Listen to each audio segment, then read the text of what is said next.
बाबा रामकृष्ण हरी. रामकृष्ण. कुठे झाले बाबा तुम्ही? आम्ही आळंदी.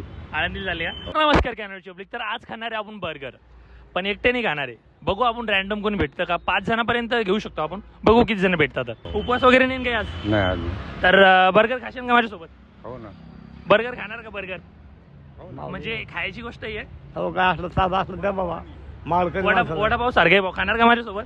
तुम्ही चांगला तुम्ही खाणार का? खाणार ना. बरं चला मग, चला माझ्यासोबत. या बाबा इकडे इकडे इकडे.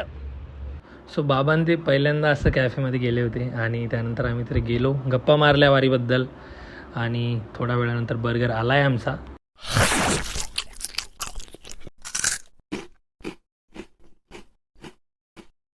चांगला वाटला एकदम मस्त. काय मग वडापाव भारी वाटतो को बर्गर? हे बरोबर भारी होतं. भारी वाटतं तुमचं. तुम्हाला काय आवडावा? नाही बर्गर चांगलं. बर्गर चांगला आहे का वडापावपेक्षा? कारण याच्यात ककडी आली, हा हा कोबी आली, बरोबर. टमाटा आलं, वडापाव मसाला आला. भारी भारी आहे चांगलं आहे. का? तुम्हाला काय वाटतं बाबा? काय भारी आहे? एकदम छान आहे. आणि का बाबांशी आणि त्यांची सर्वांशी बोलून इतकं छान वाटलं ना. त्यांच्याशी गळेभेट पण घेतली. आणि तुम्हाला पण जर अशी व्हिडिओ पाहिजे असेल तर फॉलो आणि सबस्क्राईब दोन्ही करा.